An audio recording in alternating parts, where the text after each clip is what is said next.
ئەم کاتتان باش.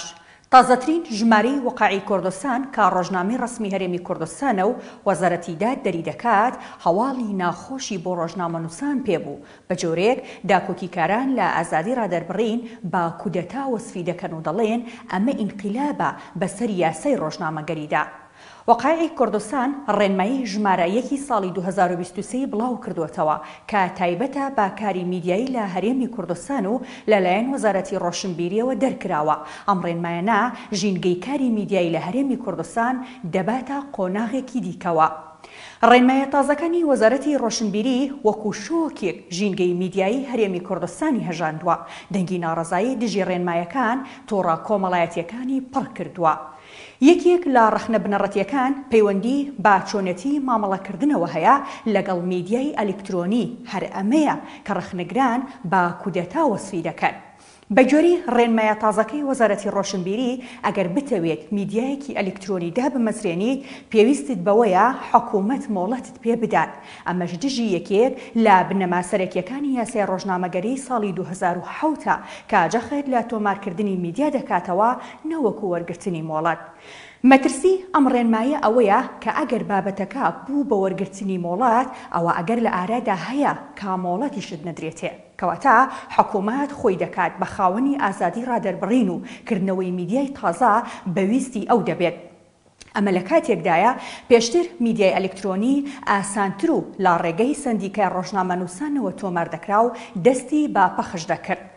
ڕێنمایە تازەکانی وەزارەتی ڕۆشنبیری ڕۆتینات و ڕێگەیەکی درێژی بۆ وەرگرتنی مۆڵەت دروست کردووە هەر لە وەزارەتی ڕۆشنبیریەوە بۆ وەزارەتی ناوخۆ و وەزارەتی گواستنەوە و گەیاندن و دەستەی ژینگە.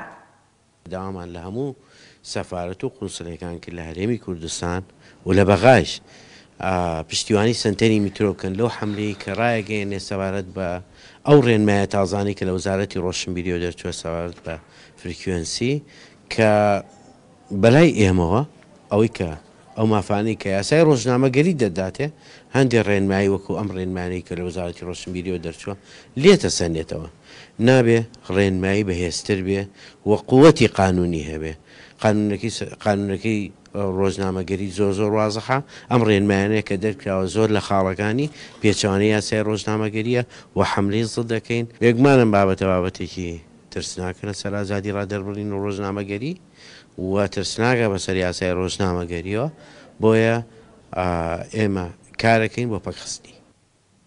ئەمە تاکە سیما و خاڵی جاکەرەوەی قۆناغەکە نابێت بەڵکو ڕێنمایەکە خاڵی دیکەی تێدایە کە بە بڕوای داکۆکیکاران لە ئازادی ڕادەربڕین مەترسی گەورن. بۆ نمونە دروستکردنی لیستی ڕەش بۆ میدیاکان لە کاتێکدا ئەگەر سەرپێچی لە ڕێنمایەکانی بڵاوکردنەوە بکەن و خۆیان لەگەڵ حکومەکاندا نەگونجێنن. لەمە دووە ئەگەر میدیایەک سەرپێچیەکی کرد و دووبارەی کردەوە ئەوە حکوومەت مافی ئەوەی هەیە بە شێوەیەکی کاتی ڕای بگرێت و بۆشی هەیە ماوەی ڕاگرتنەکەش درێژ بکاتەوە تاوکو دەگات بەوەی بیخاتە لیستی ڕەشەوە و ڕێگە بە هیچ دام و دەستگایەکی حکومی نەدات کە مامەڵەی لەگەڵدا بکات.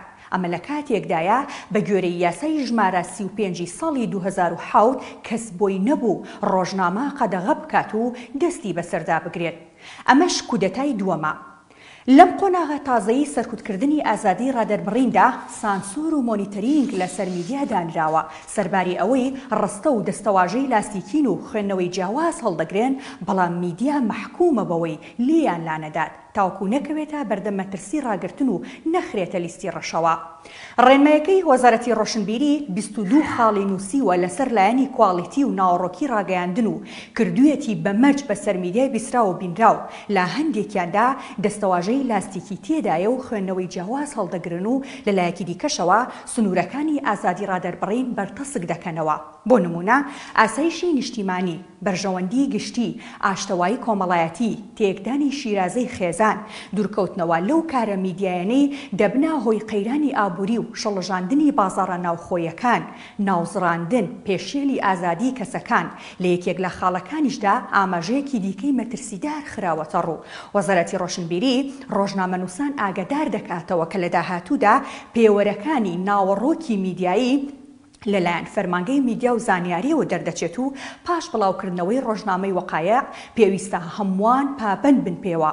ڕەنگە مەترسیەکە ئەوە بێت کە نازانرێت ئەو پێوەرانە چۆن دەبن و لەلایەن کێوە دەنووسرێنەوە لە کاتێکدا فەرمانگەی میدیا و زانیاری دەریان دەکات کە فەرمانگەیەکی حکومیە و لەم نێوەندەدا پەرلەمان ڕۆڵی نابێت. ئاسوودە بن.